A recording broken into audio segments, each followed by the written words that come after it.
Wait. What is this shit? Not safe for f***ing worker placement podcast. I flipped the board. I despise that game. Oh, shit. That sounds like... Oh, wait.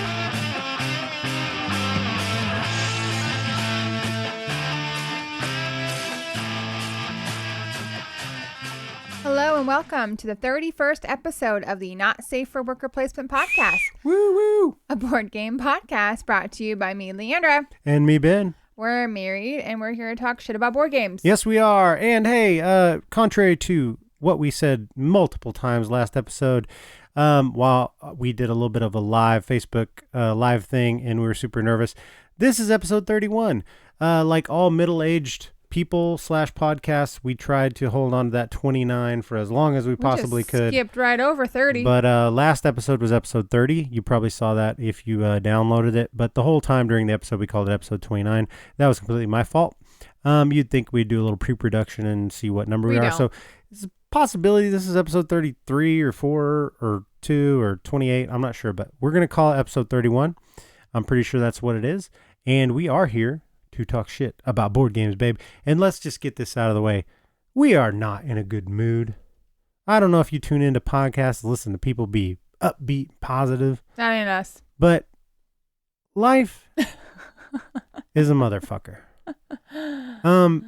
Things aren't bad. We're fine. We got first world problems here. But basically, if you wondered why we haven't put out an episode in over a month now, this is not because things have been going bad. No, we haven't put out an episode within a month in the last week or so because things have been going bad. And it's like every time we're like, we're going to record, then some shit drops, some bad news. And we're like, yeah, we're not recording tonight. And then next day, we'll record tomorrow for sure, right? No, it's bad news. We're not going to record. So let's have I'm a little. not a good faker. No, and I don't want you to. And I don't want to either. But, I mean, things are a little better now. We're a little calmed down. We're past the shock of stupid things. It's basically like, here's the big deal. It's just a lot of things. We're getting ready to both go out of town here real soon. And, that's all fun and everything, but then trying to build up to it. But here's kind of how things go when we record these episodes.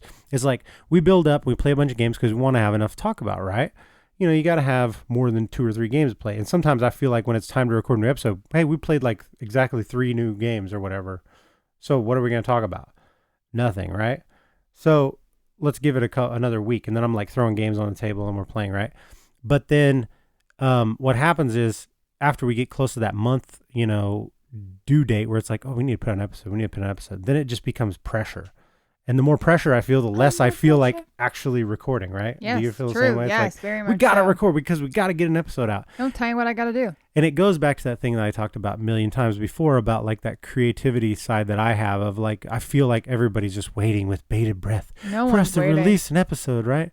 Yeah. And I mean, people are waiting, but it's the same with me. Like I have podcasts that I listen to religiously, but if they don't put out an episode on time, some of them I would worry because they're very, very, they're very good about sticking to a schedule. They're very prompt. It's good to be regular. But other ones don't. You wouldn't know anything about that. Nothing. But anyway, let's definitely not get into that. So we're not going to get into your fiber intake. Nope. So what ends up happening is this. We put everything off because we went from an every 2 weeks schedule to an every month schedule, which is much better for us, honestly. And you don't need more of us than once a month. You really don't. Let's all be so honest. So you're welcome. So but it gives us time to play enough games without feeling pressured and stuff. And I think it's a pretty easy schedule to keep most of the time. But what happens is when it gets close to that time, like I said, then the pressure starts coming on and then things always come up and then we can't record because this or that or whatever. And this time what it was is a goddamn electric company decided to day before yesterday, just drop on us that, oh no, this year your electricity is going to cost you twice as much every month as it has in the rest of your entire life. So, right? This has been a year since we've lived in this house. So when we got that news, we immediately came home and we were trying to figure out. Oh my God, we became amateur electricians. We did. What appliance was pulling the most? And, this is, these are appliances that we're not used to. We didn't have a dishwasher before. And, we didn't have ceiling fans in every bedroom before. We lived in a 120-year-old house. Yeah, we had a 120-year-old house. Then all of a sudden, this 22-year-old house is now gonna, costing us more in energy than our 122. which doesn't make any house. sense. So first of all, what's happening is fuck the electric company because they have a monopoly in this area. There's only one choice to get your electricity, and so you either pay them whatever they tell you, or you don't have electricity, which is not really an option nowadays. So it's like we looked over our bill, and they haven't even billed us regularly. Like the kilowatt hours vary from 21 month to 5,000 another month. So you tell me how that's accurate. So basically they're just making shit up, and then they're just charging whatever you want. So that's not cool, right? So I don't think that should be a thing. So, we're going through all these things, right? And we're going And then through he all. gets sick, and then Lily gets sick. Yeah, and then I've been sick for 4 days. Lily was sick previously, got me sick, and so all these things are just happening at the same time. So I say all that just to say this, that like I know nobody cares, but No we one care. cares. We care. Like we do. wanted to get this out because I'm getting ready to leave out of town on and Thursday. then I leave out of town when he gets back. Yeah, as soon as I get back. So we had to get an episode out, and we've definitely played plenty of games, and we'd like to talk about them before we forget all about them, and take a bunch of time Which off. we know is my problem, not his. But this is the crux of the whole thing I was getting to. It's like, here's what happens. We'll record, and then we'll release an episode, and then there's like this big exhale for me anyway. Like creatively, I'm like, all right, I don't have to think about that fucking podcast for at least 2 weeks. You know what I mean? Like, I don't have to think about what we're going to do next or anything like But where that. are we going to even find time to play games in the next month? That's what I'm worrying about. Well, it'll happen. I mean, we can always talk about other things. Like in this episode, we're going to talk about some entertainment stuff other than board games after we get done with the million games we played. But we'll think of something to talk about. We'll play enough games. And I'll talk about like what we're going to get into in IRL. I'm going to Star Wars Celebration next week, and you're going out of town, and so you're going to go to Philly. I'm going to Chicago. I'm going to Florida. This time you're going to Yes. Florida? Okay, you're going to Florida. Sorry. Then we'll be home 2 weeks, and then you go to St. Louis, and then I go to Philly. So there's so much shit coming up. So our next episode will be jam-packed full of just stuff going on. But so that you got that exhale period of like 2 weeks after our podcast before I even think about another one. Then it's that 2 weeks of lead up of like, well, what are we going to do? What are we going to talk about? We haven't played any games. Now we got to play a bunch of games. So there's that never-ending cycle because I'm an obsessive compulsive creative person where I feel like everybody's just waiting on us to do something. I'm just here. And you're just like, yeah, whatever. You want to record? No, I don't want to. You're yesterday. We're like, yeah, let's record. I'm like, no, it'll be terrible. We'll be shitty. So what I want to do right now is I want to do a little primal scream therapy with both of us. We've had our pre-game shot warm up that we always have. We had a little Crystal Skull vodka from my man Dan Aykroyd, and now we're gonna have a little primal scream therapy. Let's step back from the mics, babe. Let's just give a shout, a primal scream. Get out our stresses. You ready? Ready? All right, here we go. Primal scream. Cover your ears, everybody. That was pretty lame, but I feel much better actually. That was good. It was like a good exhale. We did not warn the child. We did not. She has no idea what's going on. She has no idea. We're just yelling in the other room. She doesn't come in here. We should talk about. We should talk to her about this. Like if she hears us yelling like that, she should probably come running. She should, but she doesn't. Totally She's like, not. My stupid ass parents. My are parents are being in weird there again. recording, and I'm just gonna ignore it. So anyway, that's just a very scatterbrained, shotgun idealization of what's been going on lately, and why sometimes these episodes do not come out in any sort of schedule that would make any sense to anyone. We're married. We have a kid. We work full-time jobs. That's really enough explanation. That's true. Now, speaking of that, let's talk a little bit about some things before we get into our plugs and everything. We had a Kickstarter going for Moon City Con recently, right? So that's another full-time job I have now. bought into it. That's successfully funded. So You we damn actually right it funded. did. High five, babe. We actually funded within 7 hours of going live, which was really good. And I thank everybody who's listening that, even pitched in, $20, whatever, even if you couldn't come. A lot of people I understand, listen to this. Believe me, my friends don't listen to this fucking show. Mine don't either. No, some of them do, but they live out of town, a lot of them, and they're not coming to the con, but some of them chipped in. Thank you everybody for that. Now I will say right now, I'm going to steer you guys. If you're listening to this when it drops, the Secret Cabal Gaming Podcast is having their annual Kickstarter right now.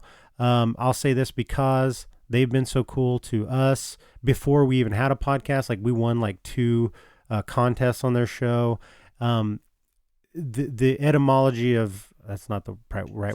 What does that mean? Etymology means like the beginning edamame. of etymology means like how a word came to be. But no, the evolution of this podcast is basically because I I got into podcasts through stand-up comedians, but then I got into D&D through podcasts because I was already listening to podcasts. They were talking about D&D. I got into a D&D podcast, which then led me into playing D&D, which then led me into tabletop games, which then led full circle into us having a podcast of our own, talking about tabletop games. So, the circle of life, it rules us all. So Is that the words? yeah, I think so. Oh.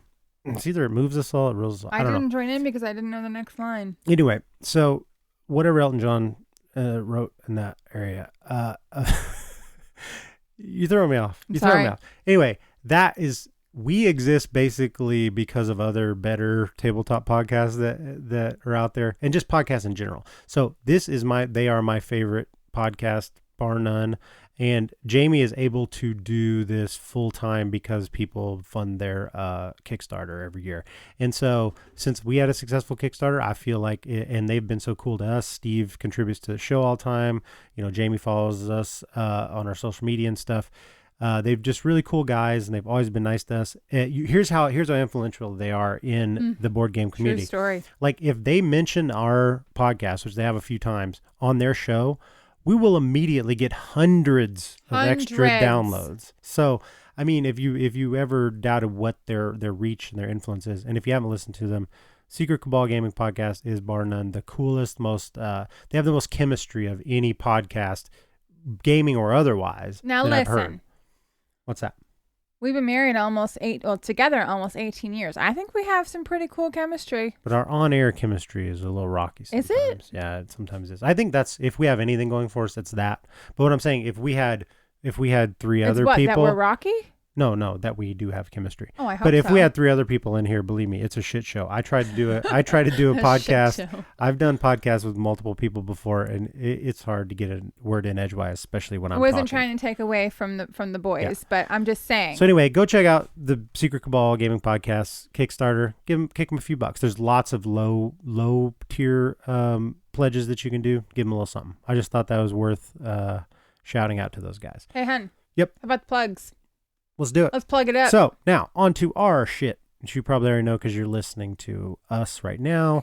You could have found us and probably did find us on one of these places. Either our website, www.nsfwppodcast.com, or on Facebook at facebook.com/nsfwppodcast, or on Twitter at NSFWP Podcast. I am at Meeple of Madness on Twitter. Leandra is at Leandra30. Nobody bothers her on Twitter. You Twitter people are way too nice. You should harass her, make her do things. Her picture on Twitter is at least 10 years old, I think. I made that 7 years ago, according to the age of my... We already had this discussion. So you need to update your picture. It doesn't even look like What picture is it? It's like long, curly, permed hair. Oh, shit. I never had a... Okay, I had a perm, crazy. but I don't have a perm. It's crazy. I had it's a perm crazy to have picture. normal curls. It's a crazy picture. I'm going to go look at it. So anyway, that's all our socials. You can find us on iTunes, Stitcher, Google Play, YouTube, all the places you might want to possibly listen and or download. So you're already doing it, but spread the word. Let everybody know. And now let's get into what we always do after our long-winded intros and our plugs, which is what, babe? What we've been playing recently. All right. So what have we been playing recently? Oh my God, that is an old picture. Leandra's busy on social medias. Yeah, it's old. You gotta update I'm that, totally fixing that. Can we do that after we get done recording? But okay, never mind. You go ahead. You take care of that. Okay. You update your Twitter pic. I'm going to. Please Get a continue. nice one. I'm gonna talk about the first game on our list. Okay. So, this is a game by Brotherwise Games that I kickstarted about a year ago, I think. And in a timely fashion, it finally delivered. It is called Call to Adventure. It is a 1 to 4 player game. It's what I would call a tableau builder. With some push your luck aspects. Think about it basically like there's a successful game a couple years back called Role Player, which is like taking the whole idea of a role playing game and then just making the character creation part the game. I've actually never played Role Player, but I hear people really like it. This kind of takes that same idea where you're basically building a story of kind of a role playing fantasy genre hero from your very beginnings. and then getting stronger and stronger as you go. And you're kind of telling us, it's sort of a storytelling game. You're supposed to go back after you build your tableau of your character and, score up your points and everything. And whoever wins is supposed to tell their epic story of what they accomplished and did throughout their life. Have we ever actually done that? No, we haven't. Okay. So we should, though, because it's pretty cool. So what it is basically everybody's got a player board, right? And you start out with 3 cards, and I can't remember exactly what they're called. I think they're called like your I don't know, your birthright, your teaching, and then your destiny. I just remember the pictures, the symbols. So basically, it's like you get these starting cards that are where you're from and what you are, how you learned, and then your destiny, which is face down. And that's going to start you off on your path. So first of all, you're working on that first column, and you're drawing cards off of this row, off of the level 1 deck of cards, which is your first era, right? And you're going to add 3 cards to under your first your starting card. And each card is going to have a score that you need to beat to claim it, or it's just going to be free to take. If it's just a skill, then it's just out there in the row and you can just take it, add it under your card. Or it's going to have a difficulty number on it, in which case you're going to roll these runes. Instead of dice, this game has these runes. They are so cool. They're like stones. Yeah, they're like ivory, sort of. They're plastic, so but they kind of feel cool. like they're supposed to be like carved ivory. And they have all these different rune symbols on them, right? And they represent your dexterity and your intelligence and your magic and your strength and all this shit, right? All your classic, role-playing statistics. And the more of these symbols that you have showing on the cards in your tableau, that's what types of runes you can roll for these different quests that you're going to go on to claim these cards. Some of the quests, you can always roll through the 3 basic die, right? And then there are also these black die the black runes, that you can add to your roll, but you have to go down on this track on your player board. And as you go down this track into being corrupt, you go from being a hero to an anti-hero. You can then only play certain types of these rule-breaking cards called hero or anti-hero cards that just kind of, you can play as many on your turn as you want, and they'll just break rules. But once you get super high on the hero track, you can only play hero cards, and you get super low on the anti-hero track, you can only play anti-hero cards. In the middle 3 or 4 sections, you can play both. So you're more flexible if you stay there, but also you get more points as you go up and down that track. So you're going to be evil or you're going to be good, and you're kind of picking that as you go, and you claim these cards. As you claim 3 cards on your tableau in era 1, then you move on to era 2, whether everybody else has or not, because you're taking these testing on these cards to get these abilities and add these cards to your tableau. But if you fail, you don't get the card. So somebody could have 4 cards before you get your first one if you just try something really hard over and over. But it behooves you to push your luck, add some extra runes, or go for cards that you have those abilities already showing. So like if you have your starting character is going to give you a rune, and then your starting whatever it's called. Fuck, I should look this up in the book. But anyway, it's called like your knowledge base, where you learn from a master, or you grew up on a farm or whatever. That's going to give you another ability, rune to roll. And then your destiny starts out as like, it's face down, and you know that at the end of the game you're going to score points for a certain thing. So you're trying to get a certain number of card, or a certain number of a type of card. And of course, or there's powers in there that let you use your neighbors or any opponent's special symbols that can help you, so you can get the ruins to get the to get the thing. Like I had one every time I've played that said, if I failed a challenge using these 2 symbols, then I also got, are they gems? Yeah, you get these gems that are also used for, they're points at the end of the game for certain, like every 3 of them are points or whatever. But then also you got to use them to, like, you spend those to add the black runes to your rolls.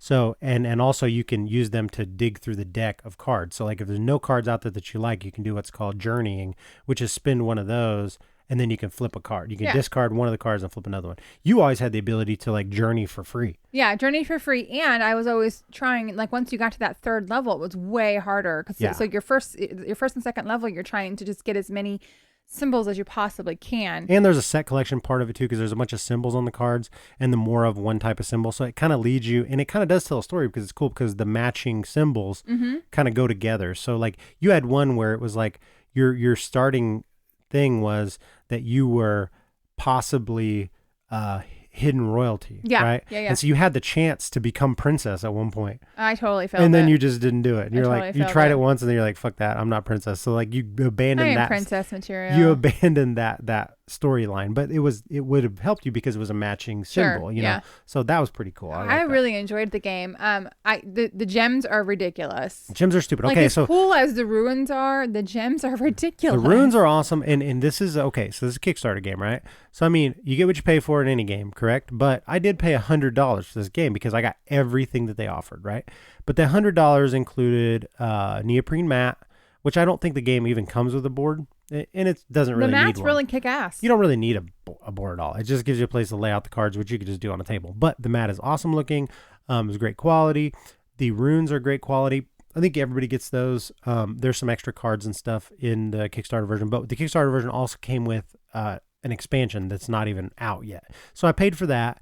But for $100, these gems that they give you, they're half plastic. They're not half even gems. full gems. They're only the front side of the gems, and they're hollow, And they're so hollow. you can see that where the mold was. It looked like an ice tray kind so of. I mean, is what they're it looked custom made. Like they had a mold made for them, but I'm sure they priced it both ways and shit. I'm but sure. It's like instead of taking two halves of them and like paying to have them glued together to make a whole gem, you get this half gem that's Half hollow on the hollow backside, gem. and they have these little jagged edges. So like if you have a gaming table like we do, like it catches on the felt and shit. Like that part screams cheap when the rest of when the the game. ruins are awesome. The rest of the whole game, but like also that Kickstarter pledge that I did for $100 gave me sleeves for the entire game, which it's all cards, you know.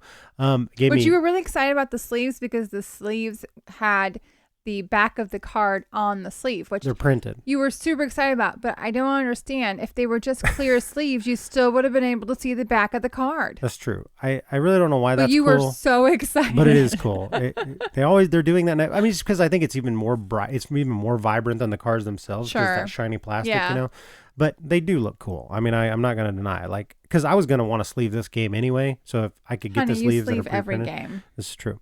And the only ones I'd ever had before that was the Lovecraft letter had those, and I was like, that is so cool. And I don't even really know why it's cool. It just is.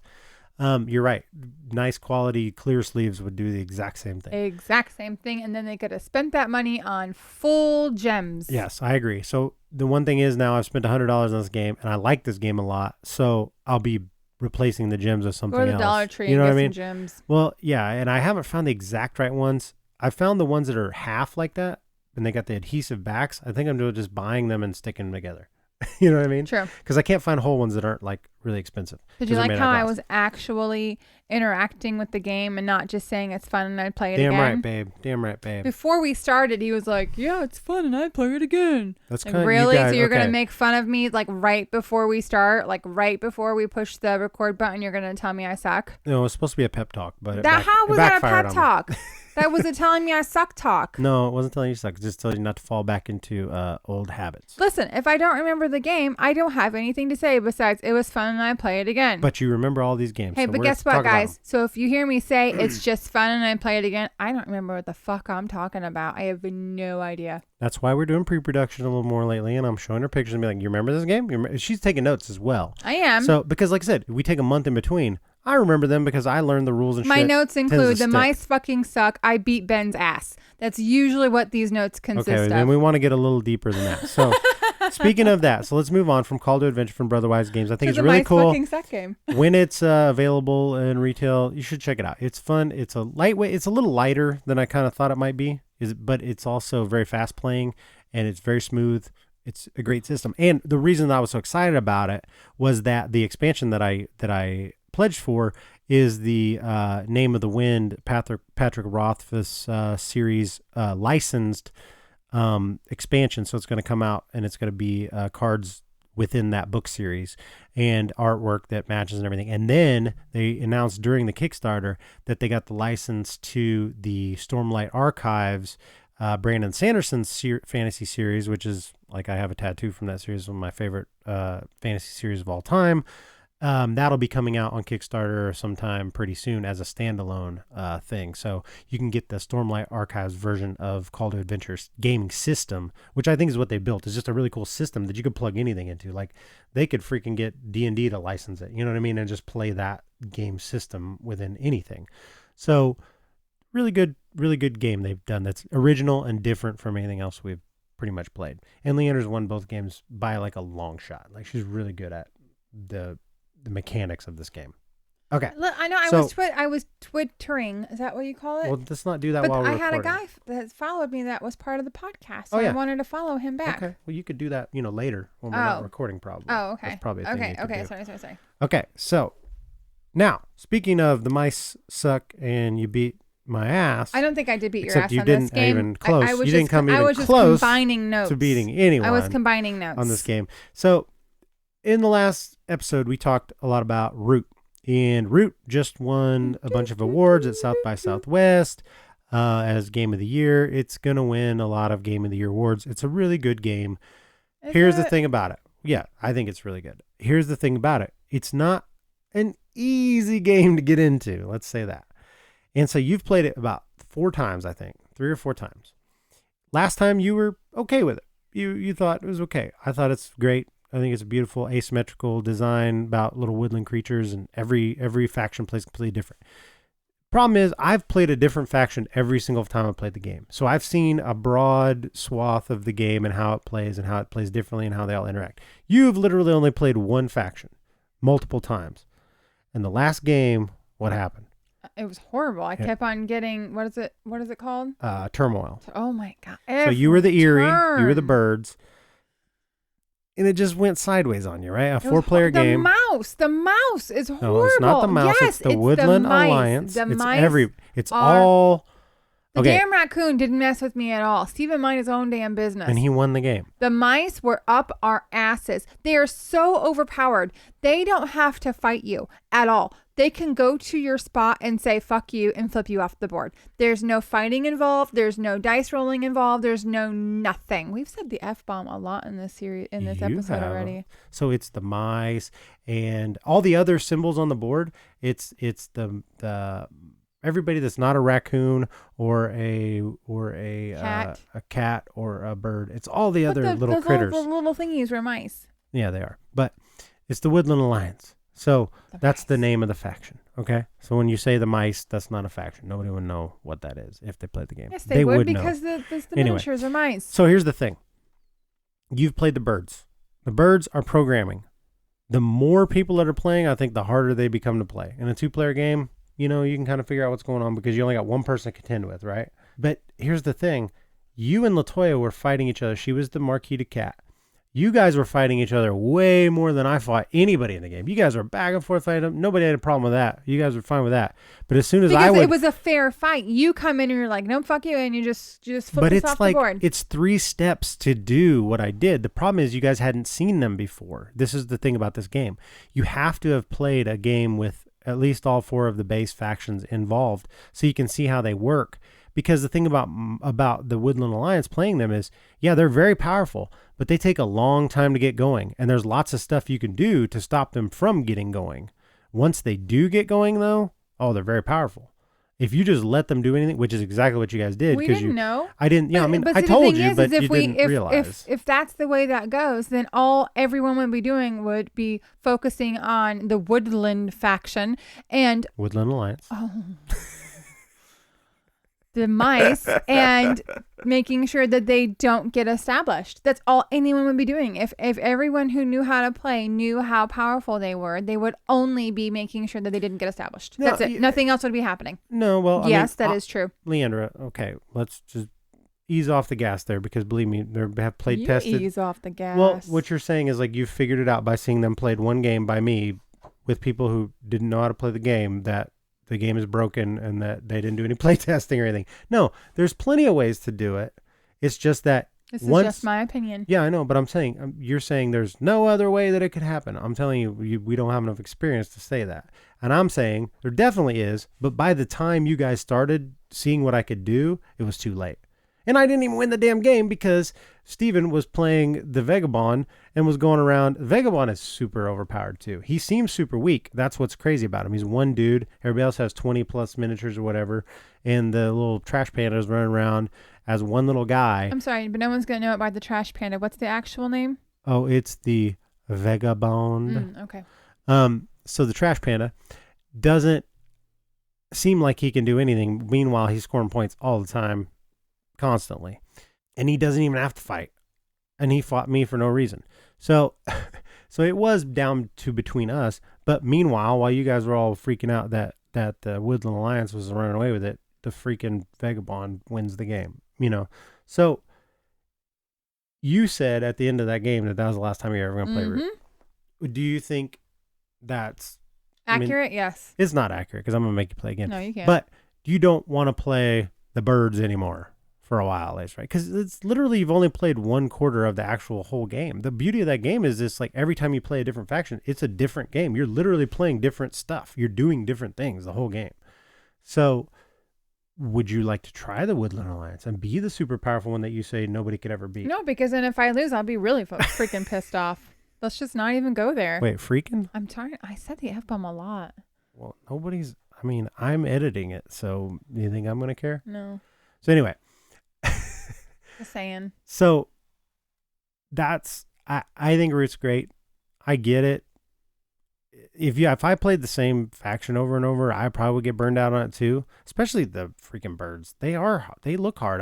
That's the one I haven't tried yet. They look terrible. I don't even want to try. The turmoil thing is such a pain in the ass. And then I don't know, 5 turns to the end, I had a card in my hand that said something about if you have a roost in, XYZ location, then you immediately win the game, right? Yeah, you had I had one more location card to do it. And it was in Ben's turn. The freaking mice were before me. He went through and cleared out 2 of those. He didn't even know I had that card. Cleared out 2 of my spots. And so I was done. That was it. So it not only did that just, kill my card, then it threw me into turmoil. And then I had to start all over again. I was done with it. Flip the board. Done with it. I agree with you that that board's just such a piece of shit that it about flips itself without even touching it. That board in Root is terrible. Oh, I hate it.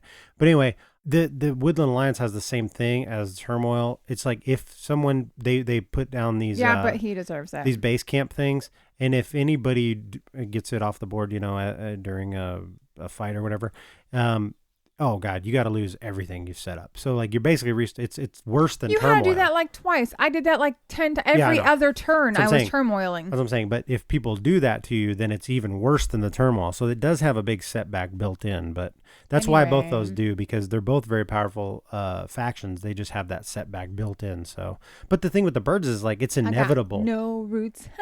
You got no roots. And anyway, okay, so that's Root. Lisa, she's never gonna play it again. I guarantee you she will. But anyway, I've also backed the Kickstarter for the 2 new expansion factions. So I guess we're gonna have to have Vaughn and Steven come over. Definitely play. Toy ain't playing it anymore. Yeah. Toy didn't like it. Nope.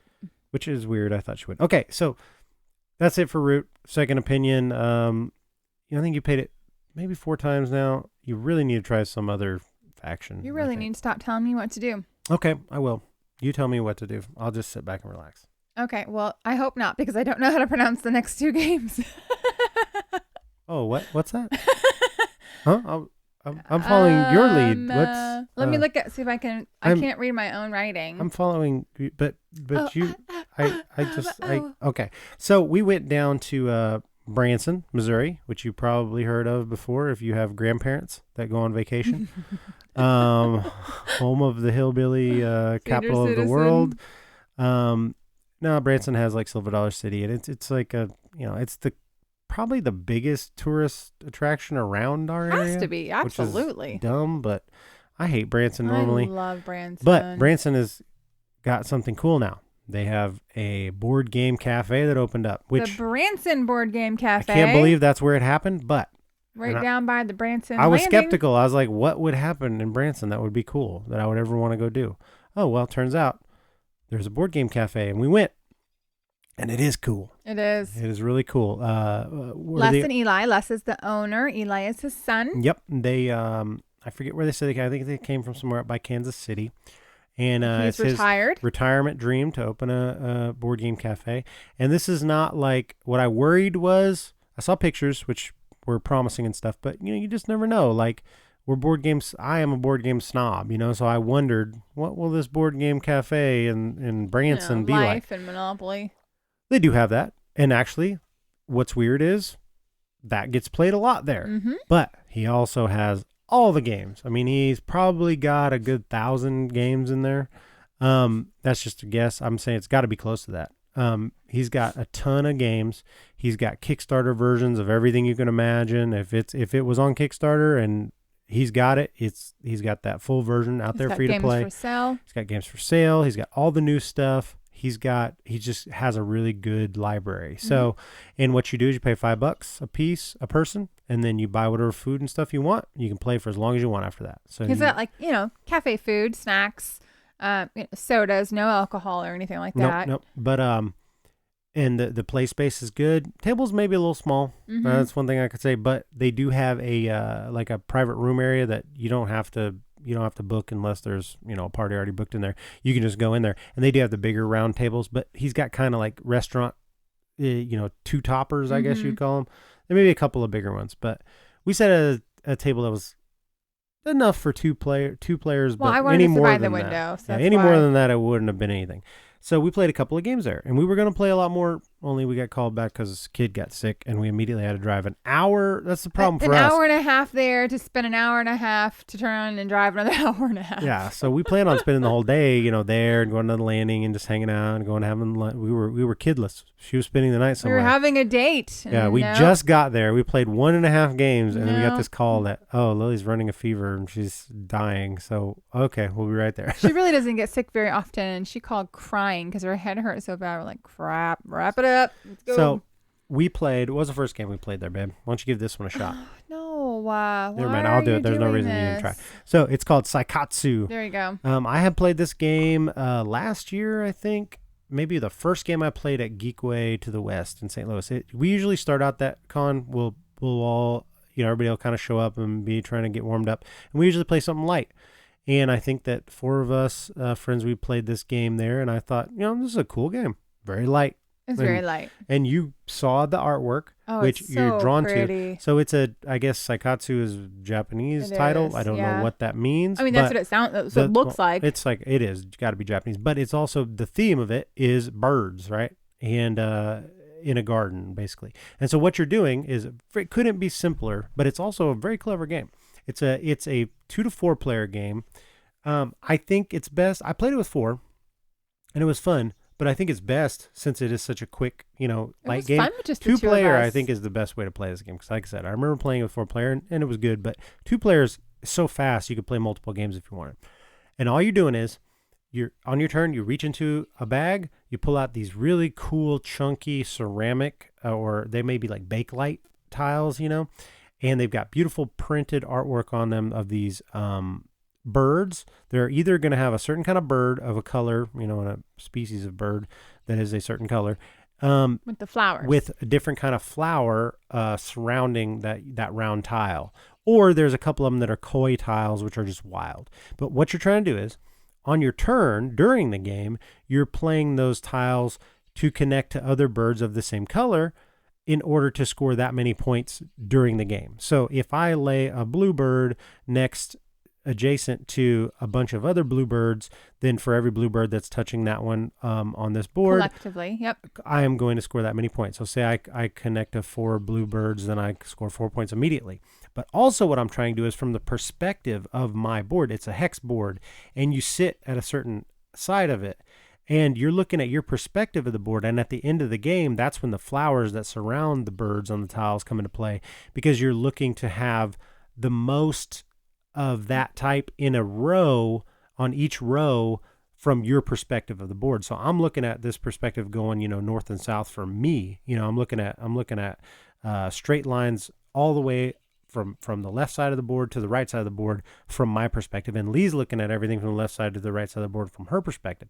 So as you're trying to make these points during the game, you're also trying to put those flowers in order so that you can score, because 2 of them will score you a certain amount of points, 3 of the same kind of flowers score you more, 4, 5, 6. You're trying to get all the same type of flowers. I never did pay attention to anything that was in your perspective. I was totally just focused on my own. Yeah, I mean, stuff. you can play to deny, but more you're trying to play to benefit yourself. And that's the in-game scoring part. So you've scored all your points as you lay your birds down. Then at the end of the game, you evaluate each row from everybody's perspective and score those points again. So, you may have done not quite as well at the birds, but if you did really good with the flowers, then it's clever. I think we played it twice, didn't we? No, we just played it just once. But it was maybe 20 minutes. Yeah, that was fun. Play. I it was like really that one. light. And then so you'd pick that one out. You did good, because then the other one that they had on their new release table, which I had been wanting to play. I almost bought this game kind of sight unseen just because the artwork is so pretty. It's called Selenia. That was fun too. I'm saying it's fun, but it's really true. It is fun. No, it's a good game. Here's the thing about it. Like I was one of those games where I saw the artwork and I saw like the pieces and this board that has, it's like it's got this blimp on it. Super light. And you're moving the board from daytime to nighttime. So the board pieces, it's made up of these modular pieces that move from in front of the blimp to the back of the blimp, signifying that the blimp is moving from nighttime to daytime and days are passing, and all these, that changes the action spaces and whatnot. And the cards have holes that you're playing cards with numbers on them from your hand. Pretty simple mechanics. They have holes on them to show whatever you play them on. You get that resource, you play them on the board, and you get the resource equal to the number that's on the card that's showing through the hole. Brilliant. Everything about it. The components, gorgeous. Artwork, gorgeous. The game itself, Yeah, it was very light, very light. I mean, there's nothing wrong with that game. No. That game works to a T. I think for beginner gamers, it'd be perfect. It would be perfect to get people into the hobby. Yeah, it's definitely a gateway game. Yeah. Because it shows the brilliance of design in a game. Yeah. But it doesn't show the brilliance of strategy in a game. Like take the level of strategy that we've gotten used to. Like I can enjoy light games, don't get me wrong. But we're going to talk about more light games in this episode. But think about like the strategy involved in playing like Brass Birmingham and what we like to do, that brain burn of like, God, and then you take the strategy of those games and then you put them up against Selenia. Selenia is a type of game where it is so obvious because you only have 3 cards in your hand and you can only play one of them on your turn. And it's so obvious what your best move is that you would be dumb to do anything else. I mean, there are a few things that could make you play your non-optimal card at a certain time because you're trying to play them down in these scoring areas sometimes. But your options are usually between 1 and 2 spaces, and that's it. And you just decide, well, which one's better for me now. It's not like you have 5 or 6 options. It's like you got like 1 or 2 options. You were spot on. This is a gateway game. It's a gateway game, and it like I said, I don't want to be. Everything about the game is gorgeous. It's what I want to see in games. I want to see this kind of innovation in design. But for us, it was so light that when I played it, I was just like, yeah, that's a game. We played a game.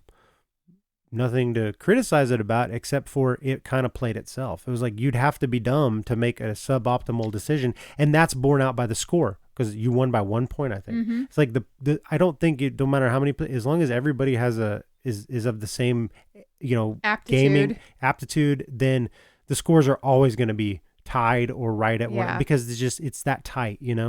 There's really no way that I can see that you can just make that big giant move and just blow everybody away. I don't see that happening in that game. It's built too tight, So just because of that, I'm glad I played it there. I'm glad that he had that game that was so new that I was really interested in. And for the location where he's at, in Branson, it's such a tourist town, especially exactly where his location is. There's flea markets, there's families walking around, there's old people walking around, there's young people holding hands walking around. I mean, the dynamic is huge. So having games like this there on the front table displayed is brilliant. Yeah, it showed them people because when we were in there, it was on a Saturday afternoon, and when we were there, the games that I saw pulled out were. People were playing Monopoly Gamer and they were playing these games that they've heard of before. But that is, if those people go there and have a good time and enjoy the atmosphere, they're bound to try some of these next step games. And then you see, we were only there that one time. And I've been seeing his pictures. And at nights on Friday and Saturday nights, he's packed. And there are gamers in there. There are people, and playing. That's so great. And that's really good. It's bringing people out in that area of our state that are farther away from Springfield, which is like the hotbed around here. And they're farther away from St. Louis even than that. And, they may not get a chance to go out and play these games that they're playing at home with anybody else. Now they've got a spot where they can kind of convene midway in between those places. I hope he's very successful. I think he's going to be. So I want to see that grow and just get better and better. So that's Branson Board Game Cafe. If you're there with your grandma for her 80th watching birthday, Sochi Jabuchi, then watching shoji or only in America. Oh Yakov. Yakov. Yeah. Table flips you. So if you're there to see any of those awesome shows, then go stop by the Branson Board Game Cafe. Okay, next up. So we played those 2 games. Then we were back home, and I have been okay. Lee has never really played, despite D&D. Besides D&D. Excuse me, not despite it. Besides D&D, you've never really played any kind of miniatures game, as far as like what we would call like people talk about Warhammer or I have like the Magic the Gathering miniatures game. There was D&D started out as a miniatures game called Chainmail back in the 70s. Gwent isn't like that. Are there any miniatures in Gwent? Yeah, no. Well, there's no miniatures in this game either. So I get your confusion, even though I don't get it. But anyway, okay. So a miniatures game. I guess because the artwork looks similar. Yeah, okay. I'll buy that for $1.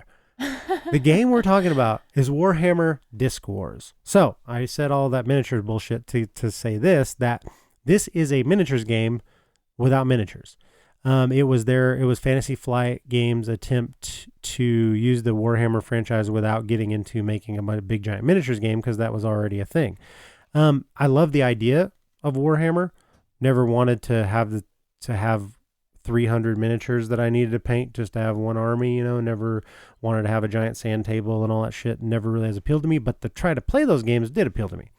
This is a really streamlined, scaled down version of that, where you just have these big discs, these big chunky cardboard discs, and some cardboard terrain that you put out on a 3x3 table. You got your little measuring stick. But the cool thing is the movement on these units, you got small, medium, and large units.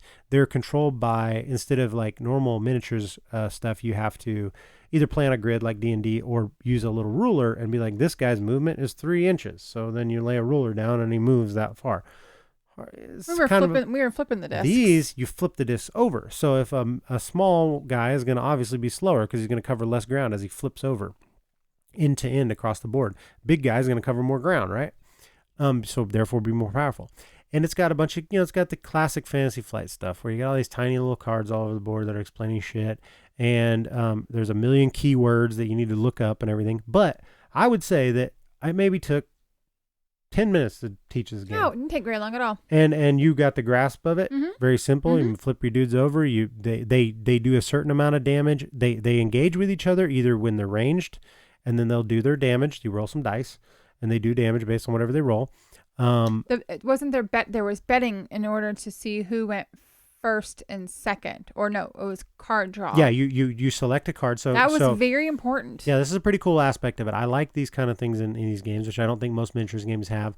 You start out, your initiative card basically is what it's called. It gives you a special ability for that round, and the more powerful the special ability, the lower that number is going to be, or excuse me, the higher that number is going to be, which means you're going to go first, but you also have to activate that many units. So if you play like a 6 card, it's going to give you a certain special ability, but you're going to have to activate 6 of your units before you're done, which is kind of good because you get to move a bunch of people around, but also you're going to be waiting while that other person gets to be more flexible. Yeah, and depending on how it all played out, if you want to be first because your guy is the closest, to be able to get on top of the other guy and beat him, you need to have the right card in your hand. Mm-hmm. So many times I didn't have the right card. Yeah, and you only have a certain number of cards. You play until you've used them all. Until they're all gone, and then you can pick up. Then you get them all back. So each of those cards, either they have they don't have numbers on them. I'm sorry. They do have numbers of how many units you have to do, but how they activate is they're either called a fast, shit, I'll never remember what they're No. called. There's like I don't know. But it just told you different ways that you were able to perform your next action. Yeah, So, or who the order in which they would The activate. order, So yeah. it was like there was a steady action, then there was a quick action, then there was a like conspiracy one or something, and then there was a slow. Slow always goes last, but the other ones have this cyclical thing where the tricky ones always go before the strong ones, but the strong ones always go before the steady ones. And so, like, there was this play back and forth, like, what are you going to play? You're going to want to go first, so I'm going to play this one, because there's more than one way you could beat that. You know what I mean? Well, it's this paper, rock, scissors type that thing. That aspect right there it makes a big, huge difference in how the game plays. Plus that special ability that card gives you for that whole round. And so the discs activate in different ways. Like, you have some big dudes like dragons and shit, and guys riding Pegasus and stuff, and ogres. And we played the base game, ogres against whatever. I don't know anything about Warhammer, so I don't even know the factions. But I was like the good guy knights, and she was the ogres. And she had some cool abilities on her ogres too. Donkey. But so like they either do ranged attack, which you do have a little measuring stick, and you have to be within a certain range, and then you roll a certain number of die based on that person's strength, or they do melee attack, which means they have to be in contact with each other, which means you have to flip until you run into the other guy, and whoever's disc on top is doing their top. There's two types of damage you do, either defending damage or attack damage. If you're on top, you do your attack damage. If you're on the bottom, you do your strike back defense damage. So both of them, once you resolve the fight at the end of the round, they're going to both do damage to each other. And some dudes fight better from the bottom. They're like cats fighting from their back. They will kill your dude who's on top of you without dying themselves. And that's something you have to really pay attention to, because a couple times Lee would like jump on top of me with a dude, and I'd be like, that guy's going to kill that guy from the bottom, right?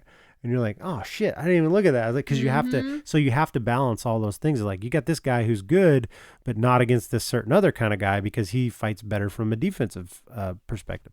I don't know. And then the terrain is cool, because every bit of terrain has its own special ability. So like there's a cave, and in the cave, as long as you make it to the cave, you're safe, unless somebody else gets to the cave. Then they can fight each other. Otherwise, you're protected. Or there's a tower where if you're on the tower and you have a ranged dude, he gets line of sight anywhere on the board, no matter what. And then you can't be shot at from there. And all this, all the different types of terrain gives you these different abilities. It was a really cool, easy to learn miniatures game, and I bought it from a dude on eBay, where I have all of it. I have all the expansions that they come out with, because Fantasy Flight lost the Warhammer license now, so there's no more any Fantasy Flight Warhammer games. So Disc Wars is not a thing anymore, unless whatever the company, Games Workshop, decides to put it out at some point in the future, which I don't think was terribly successful for Fantasy Flight, so I don't see them redoing it. But I'm glad I got it, because I got it for super cheap, and I got everything there is. So if we ever want to play the game, we just play different units and stuff. And there's a way to build your own army, or you can just look out of the book and be like, here's your suggested army, throw it out on the table and play. Mm-hmm. Oh, that was really fun. Yeah, it was all right. That was good. Yep. For what it was, it's not my specific type of game, but I know you like those it's not really a dexterity game, but it's sort of like a dexterity, because you have to kind of guess of, am I gonna make it there with this dude? Yeah, you really like those types of games. Those really aren't my cup of tea, but you're awfully cute when you play them. I don't know. I love them. Thanks for playing it with me, because you did jump in and just play it. But I actually thought it was fun. I thought it might be like, you'd be like, this sucks. but then as we played, I was like, that's pretty fun, actually. And I think you kind of got into it or played too. So anyway, it may never play it again. But like I said, I think I paid $15 for everything there is. So who knows? So, but if you get a good deal on Warhammer Disc Wars, pick it up, because it's no longer in production or in print. So if you see it and you like the idea of it, pick it up. All right. Let's just quickly move on to the next thing, because we're only halfway through what we've been playing. Well, the next one I think deserves to be talked about more than just quickly. Yeah, but let's just talk about what the game itself. So basically, we've talked about the two prototypes we've been working on, Houdini versus Spiritualists, which is essentially a 2-player game, trying to work multiplayer into it. But he's referring to the ones that he's created. By the way. these are our prototypes that Lee and I are like working on. And then the other one is called The Judgment of Mott, which is Egyptian themed. It's a card game, but it's kind of a tableau builder. Think Seven Wonders, sort of ish. Really? I would have never put Seven Wonders with it. Well, there's the Seven Wonders thing about, you're fighting a war at the end of every round. Whatever. Yeah. It doesn't matter. It doesn't matter. It's its own thing. It's based upon just an action selection mechanism that I came up with about moving cards and matching up symbols and taking actions in that way. I really like both these games. I think we have something good. You do? So I made way too elaborate prototypes for both these games, and we've been playing them together. I've been taking them to game nights, trying to get them played. Been doing a little bit more of that. Can't break them. They work as They're games. working, babe. I need to get them in front of more people. So how do we get them in front of more people? Well, we can't go an episode without mentioning Stonemaier games, right? We never can. We actually got a review copy of the expansion to Euphoria, Ignorance is Bliss, which we haven't got a chance to play, but we'll be talking about them next episode as well. But in this episode, we're just going to talk about Jamie himself has a thing he does every year called Stonemaier Design Day, which is up in St. Louis. And the last 2 years, he's done it at Pieces Bar and Board Game Cafe. Which we love. Which we love Pieces. We love Jamie. We love Stonemaier. We love St. Louis. We love St. Louis. We love board game design. So all those things are going to come together this September, the 22nd. For a glorious day. So we're going to go all Sunday on the 22nd, and we got ourselves a spot in the Stonemaier Design Day. So we're where he is going to showcase his two games, his two prototypes, and I am so excited. You're going to help me teach for them. the prospects of what these games could do, babe. Well, I mean, what I'm excited for, I'm not looking to like sign them or anything there. Neither one of these games are Stonemaier games. They're not. But what they are is what this does, solid. it gets them in front of people who know about playtesting games. They will point out flaws in them. They will point out disparaging parts of the rules, what doesn't make sense, what's hard to teach. Criticism does not go well. I do from strangers. I don't take criticism well from people I me know. at all. I don't take it either from people I know because you guys are too freewheeling with your criticism. Well, we're supposed to be. We're your friends and your loved ones. No, we're you have supposed to be the most brutally honest. Yeah, I don't agree. No, you're supposed to be the ones mean? that are more concerned with my feelings than people I don't know who don't care if I feel bad. That's backwards. Nah, anyway. But I am open to suggestions. I'm not open for criticism unless you can tell me here's my biggest thing. No, I am bad. I'm just going to straight up say I'm bad at taking criticism. You're bad at taking criticism. But I am better at taking it from strangers. I am. Because I've done it before. Not better. You're just more quiet about it. Yeah, but I listen to you guys too, but mostly it's like criticism without suggestion doesn't help a lot. If you're just like, if you just straight up say this part doesn't work, I'm like, okay, either I agree with you that it doesn't, or come up with a better damn idea, or it didn't work because of whatever the player count that we're doing, or this part's not done yet, this part, stuff like that. Did you decide if Houdini versus the Spiritualists was going to be a 2-player game? No, when I just said that, no, I wanted to play multiplayer. Problem is we can't get any goddamn multiplayer play testing. It's a 2-player game. Well, it is a perfectly fine 2-player game. It's a solid freaking 2-player game. There's absolutely nothing wrong with trying to do it both ways. So we already know it works one way. So trying to get it multiplayer is not going to hurt it at all. It takes you out of a certain market where you just say 2-player only to something else, 2 to 4 players, which I want to do. So anyway, I'm excited, very nervous to do it. Need to get like the physical parts of the games are done.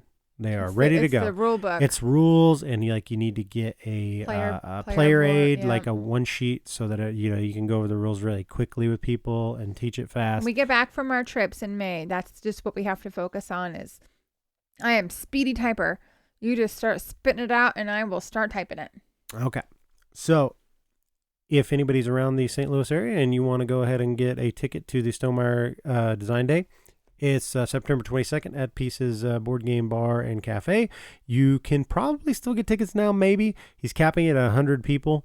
And you don't have to have a game to take. You can just want to go play a whole bunch of designs. Brand new games. And it's awesome because a lot of people that go there every year have published games. Games come out of there and they tout the fact that because they vote on best game of the day, and like the guy who designed Brian Schur that designed Coldwater Crown just kickstarted his game called Winter's Bone, and on the Kickstarter it said right there, came in 4th at Stonemaier Design That's Day awesome. 2017. You know, so like it's a thing. It's becoming a thing, and I like that. So you know, We're if we going to go to the thing. we're gonna go to a thing. That's awesome. So I'm excited and nervous about that. So we just been playtesting those games, and I thought would be worth mentioning because that's a cool event that Hell Jamie puts yeah, on. it is. Just one more reason why he's like such an awesome ambassador just for the gaming hobby in general. So that's our weekly Stonemaier ass kissing, or Stegmaier and Stonemaier. Either or, it's an equal opportunity company Ass kissing. founder ass kissing. All right, so we played another game by a company who doesn't give us as much love. I tried to get review copies from Stronghold Games, and I mean most podcasters aren't going to tell you these things, but I try to get review copies from a whole bunch of people lately because I'm like, fuck it. I mean, I paid my way into this. We've been doing this for like Year and a half. Well, June will be 2 I've been years. buying games and talking about them for free on social media for years now. It's time that I'm going to ask for some games. What's the harm? I literally asked Jamie that question. I was like, how do you go about this? Because I just asked him and he did it. And I'm like, what's the approach that gets you to say yes on these things? And he's like, just personalized. You guys asked me on the show. You guys talked to me like a human being, and you gave your point of view, and you said that you knew you didn't have the reach that other people had, but you had loyal fan base and stuff like that. So I was like, okay. I took those exact words and I like put them in an email, and I said, you know, I'm just going to ask, what is the worst thing that can happen? Now I will say, Stronghold Games gave me a personalized response, and they said, you know, we can't give out games to everybody who asks for them for free, or we go broke. And I'm like, okay, I get that. I don't think that's true because they have Terraforming Mars and they're making like money hand over fist with that. But I do get it. And it's what they did is they went and looked at our YouTube numbers or whatever, and they said that we're not that big. You know, they don't know our download numbers or anything like that, but they could look at our YouTube. So the one thing they can see numbers on, and our YouTube, we have 2 videos. So like they looked at that, and nobody listens to the podcast on YouTube. All our episodes are on YouTube, but nobody actually listens to that, which I don't blame them. I don't even know why it's on there. It's just an option whenever I upload the thing. So, but they did say, you know, feel free to contact us again if your subscriber base gets bigger. I was like, well, trust me, if we blow up as a thing, I'm not going to be asking you guys for any games, trust me. But here's the thing, no harm done. I'm just saying this is how the game is played. But I actually got some really good responses from people with that type of approach, where like Kurt Covert from Smirk and Dagger, who we're going to talk about one of his games, he sent me a game immediately. He's like, yeah, thanks for asking. I really appreciate you, you know, talking about my games in your email and telling me that you like some things that I do. And that's how you do it. Not just a generic not just a form email. letter, you know. Yeah. And so I did that with all the companies. I talked about the games of theirs that I liked. And you know, it worked with some. I got some responses, didn't get some. But here's the thing. As a company, whenever you do respond to things, I think it's important that you respond. And I think it's important as me, even though it hurts my pride a little, where they're like, no, we're not going to give you any free games. You're not big enough. It's not because I need more games. It's because I want to review some of these games and I can't buy every fucking game. You know, I don't want to, like, I don't want to spend the money. We don't have the room. And I don't have the room for them. I just can't keep buying these games to review them for free for people. So, you know, but whenever there are Stronghold games that I like, which there have definitely been many in the future, Stronghold, the game itself, we've played Survive in multiple forms. And I like Stephen Bonacore, the owner of that company, is an awesome guy. I see him at the conventions and stuff. But, you know, he's not the one fielding that email and making those decisions anymore.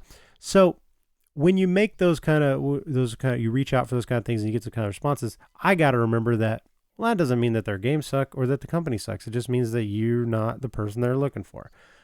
Which is hard to take as a person. It is. It's just like saying criticism. It's like they're saying you're not cool enough for us to be giving you free shit because it's not worth our investment, which I contest. Listen, we have thousands of downloads of our shows, right? So if one person bought one of your games because they heard it on here, you've got 100% return on investment. True story. So, I mean, you're not losing money by giving people who take the time to produce podcasts like this, you know, play your game, review it. If one person bought it, you made your money back. So I don't know. I just kind of don't see that. I mean, I get how you can't send one out to everybody that asks, but I really don't think that many people ask for free shit. That's my contention. I don't know because I'm not getting there. I don't have their email inbox, but still.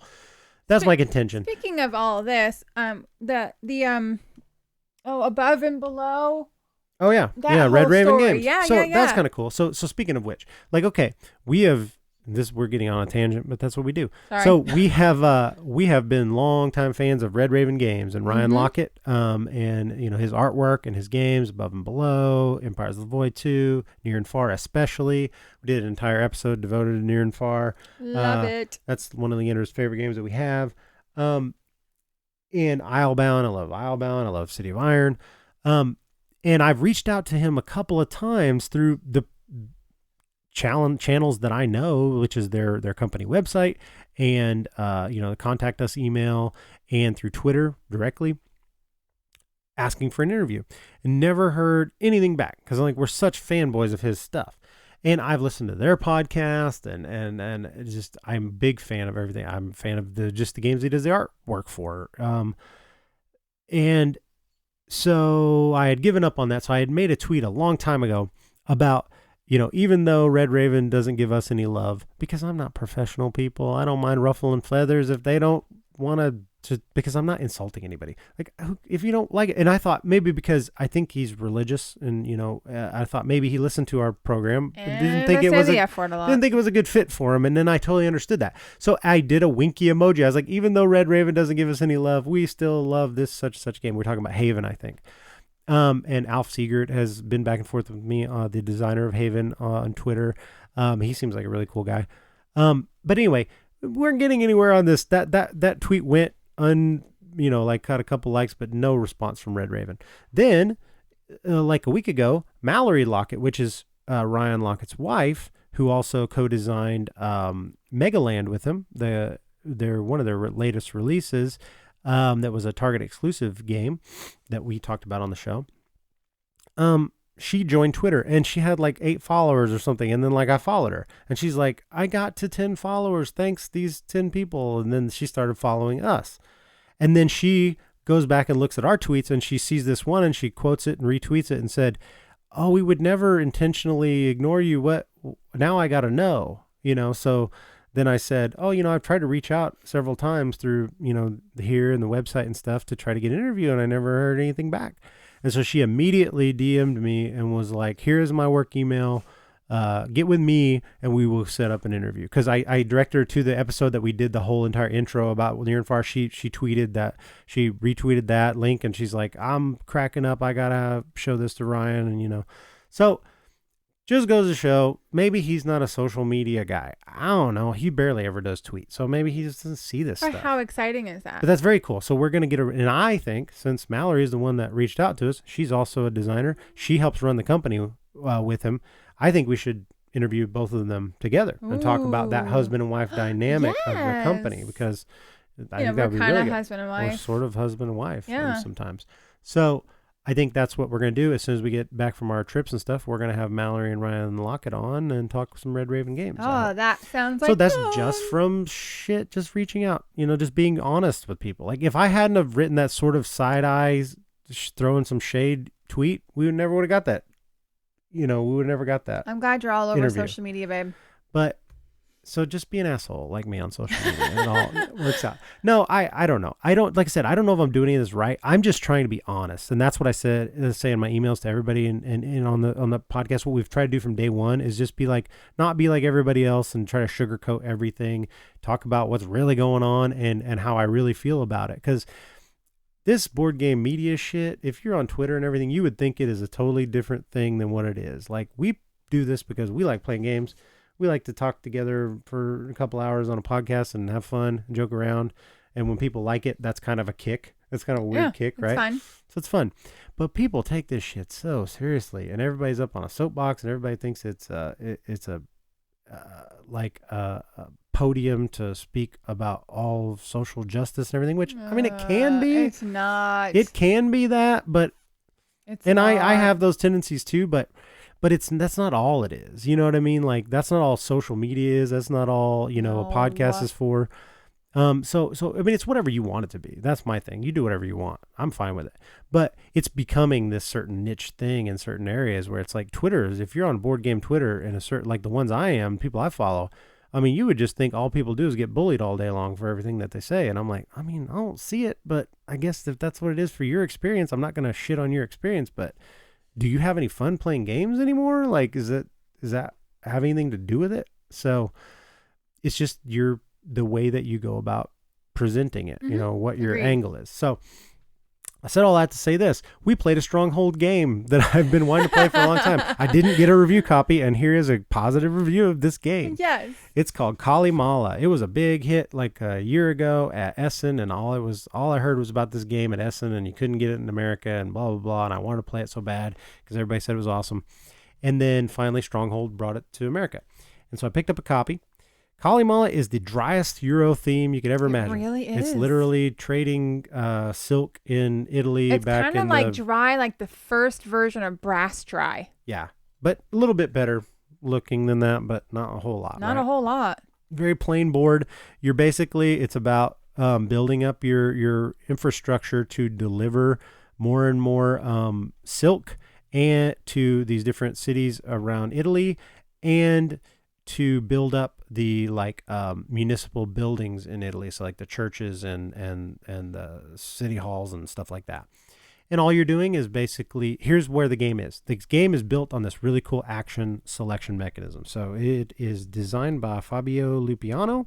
It is a 2-to-6 player game, I think. And I think he said, I read this about it because it has a 2-player variant that it's really a 3-to-6 player game, but it has a 2-player variant, which we haven't tried yet. But he said that he had to really tweak it to get that because he envisioned higher player counts. The way the game is designed, it's supposed to work better the more people. We played it with 3, worked great with 3.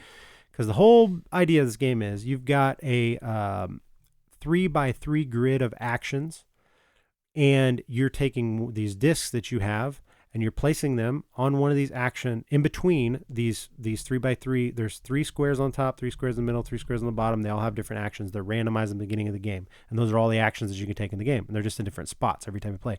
You place one of your discs in between 2 of those, anywhere on that little board, and you place it between 2 of those actions, and you take both those actions. That's what you do.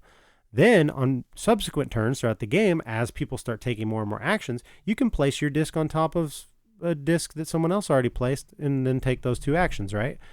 Then the person whose color disc is underneath you, even if it's your own color disc, gets to take those actions again. And so you're building up this engine of you can take a bunch of actions all over and over and over, or when you take an action, everybody else is going to take action. Yeah, everybody's going to be taking these actions.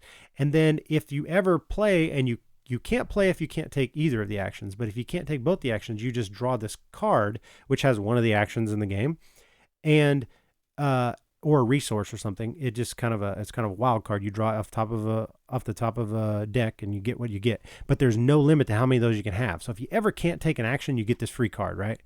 And then you want to play that. You can play as many of those on your turn as you can. So the game is about these big turns. About you have to be able to ship. So to ship, you have to build ships. So you have to get wood, and then you get a certain amount of wood, you build a ship. When you got a ship, you can ship to the certain cities. Or you have to build a warehouse in these other type of cities that can only ship over ground. So you have to get a certain number of resources in order to build in those cities. Then whenever you take that ship action, you can ship either with your boats or with your caravans to the places where you have warehouses. Or you can take those raw goods and contribute to the building of these buildings on the top of the row, in which case you're putting your cube colors in that building, and then everything is just area control. So you're putting your cubes down in these cities when you deliver. You're putting your cubes down in these buildings whenever you contribute to them. And what you're ultimately trying to do, and that one of the coolest aspects is that action selection mechanism is really cool, where you're just taking multiple turns, all the time, and that's just building and building. And you have to understand the scoring. Yeah. And this is the really other interesting thing, is that you score whenever you get 4 discs on an action, then a scoring will take place. Yes. So the bottom disc doesn't activate. The top 3 discs in a stack always activate, and they all get to take those adjacent actions. Then the bottom disc, that player doesn't get to take any action that turn, but they take their disc and they place it on the top leftmost scoring thing. They're also randomized in the game, and every spot on the board that has a area control spot, which is a bunch of them. There's like 15, 16 different places, different cities and buildings and stuff on the board that all have a little bit of area control going on. And you see from the very beginning of the game, they're randomized, but then you see what's going to score in what order. And it's always going to score in that order. So you're can building place up accordingly. Yeah, and you're trying to build. So the first person that has a 4 stack, that creates a 4 stack, that bottom person, who whatever color is on the bottom of that stack, gets to place their thing on that scoring tile, which gets them tiebreaker, because whoever has the most of their discs on the scoring things has tiebreaker, which is big but then time. there's a whole tiebreaker little section. Yeah, too, there's a which whole you breakdown got of tiebreakers, because tiebreakers happen. This game uses tie because there's so many different things that are going to score. Ties are going to happen. I was the first one in the tiebreaker section, but then you had 3 after me, so you won all the ties. Yeah.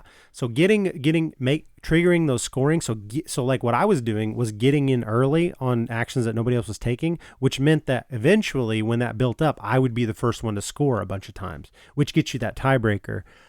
Which gets you to, then you want to say, okay, well then, Naples is going to score eventually. So I've got the tiebreaker. I just need to at least tie, so you don't even have to try to win every area. You just have to try to tie. No.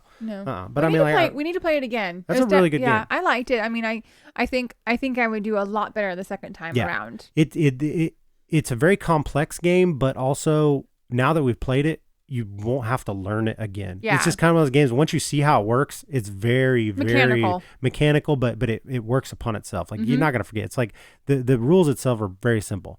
It's like, you take an action, you take both the things on the side. Everybody's got two wild discs, which are white, which won't let you score because it's not your color. So once that gets to be the bottom one on a stack, nobody gets to score it. But you get to take double actions. So you'll actually get to take 4 actions that turn if you do that. Plus you got all those cards. So you're just trying to build up this big combo things. And so the game is all about that. And Vaughn did a really good job. Towards the end, he just pulled away on us. But Calimala, it lives up to the hype for me as far as the mechanisms. The theme could not be more boring, but I don't care. I like boring Euro games. If the mechanisms work, I don't need theme to get in the way. The board isn't very appealing. No, it's all beige and purple and shit. Very flat colors but it doesn't need anything else, because really what you want in a game like that when it's so mechanically based is you just want the graphic design to be plain, where you know what's happening. Artwork and shit, I mean, it could be awesome, that wouldn't hurt it, right? But as long as the graphic design makes sense to where you can see what's happening where you're putting shit, that's all that really matters. Yeah, it could be just a blank board with those spaces. That's true. And the game would be the same game. So, and who was that game by again? That game is by Stronghold Games. Oh, yes. We love them. So that's Calimala. Check it out. It's really good. So we had brunch at Craig's house, Craig and Dawn's house. Craig, buddy of ours that has every game known to man, triples. He's got one open and one not open on most games. He had a brunch where he cooked. Us and Vaughn and Chris and Cheryl. Yep, and he made traditional Mexican food. He made me some menudo. Oh my god, it was so good.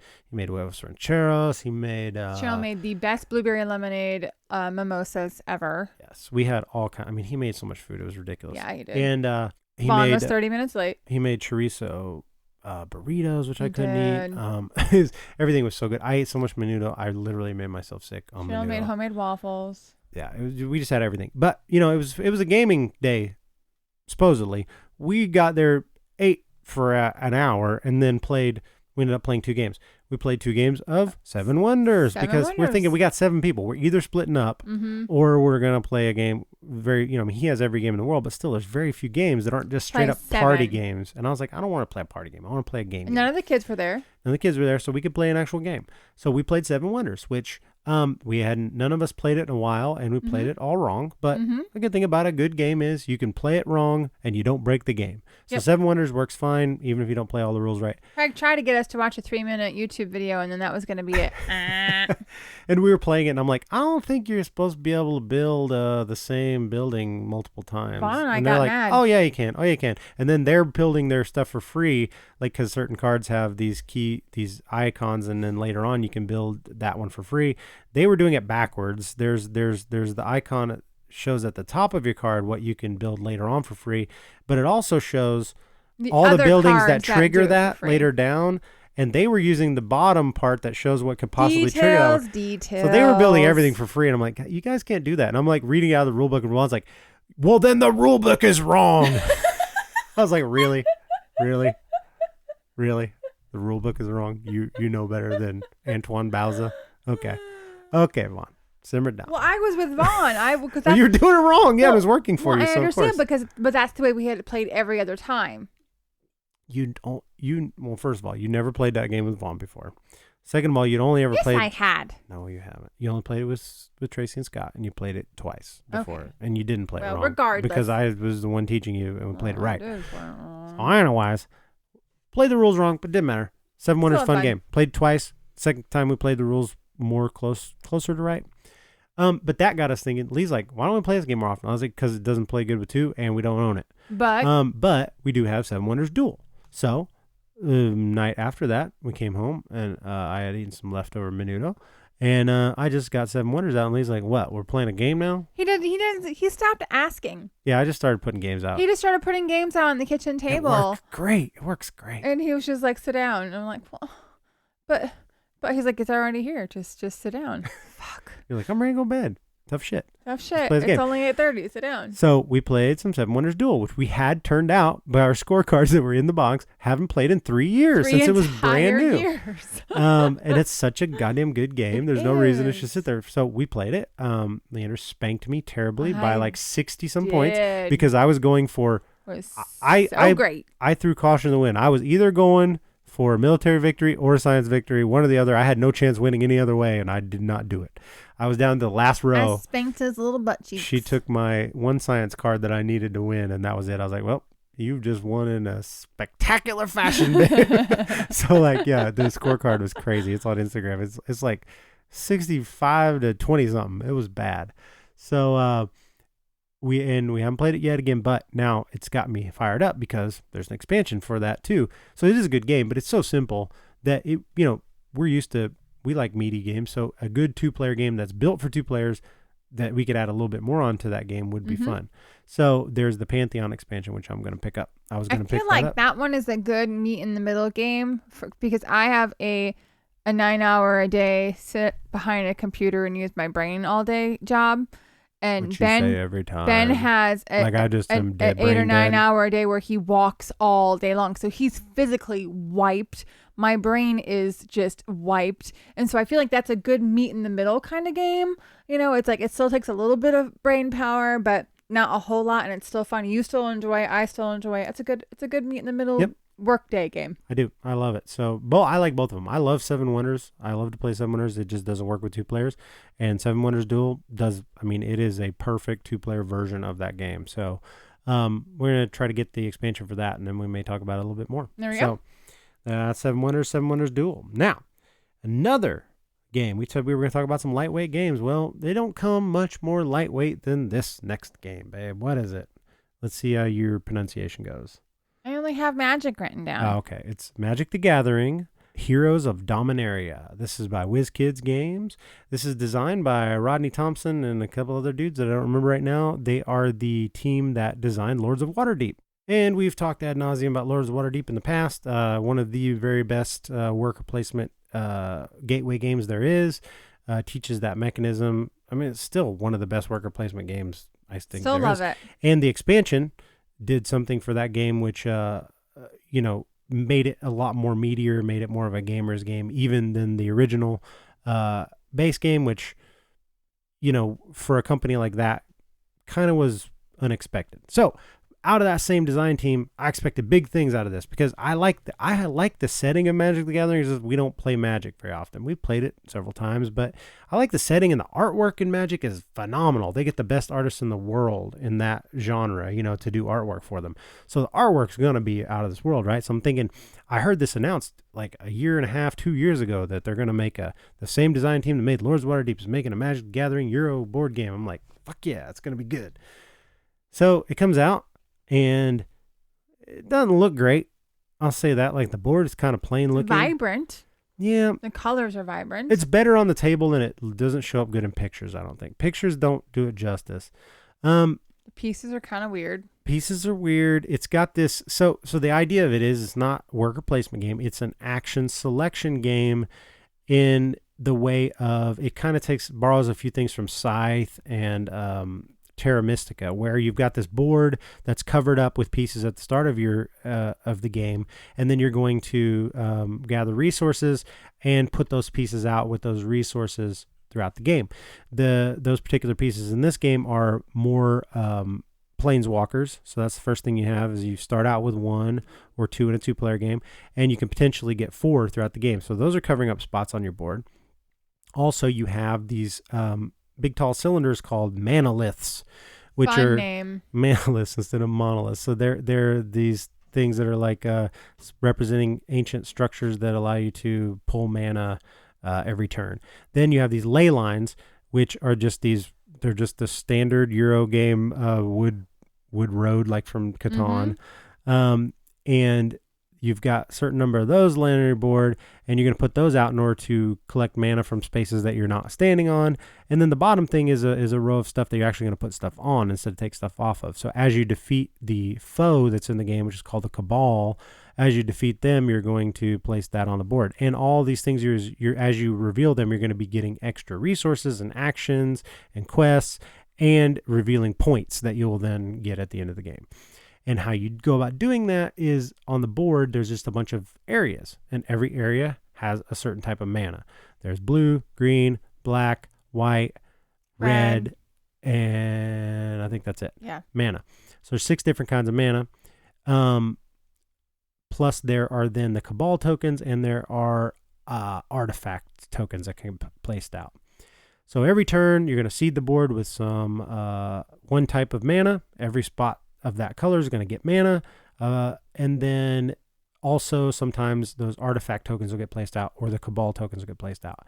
Then you're going to just, on your turn, you can move equal to the number of dudes you have out on the board, which at the beginning of the game is 1. You pick up mana 1 time, no matter how many times you move. Yep. And then you can use any mana that you have to do as many of your abilities on your board as you can, which it takes a certain amount to build a new guy.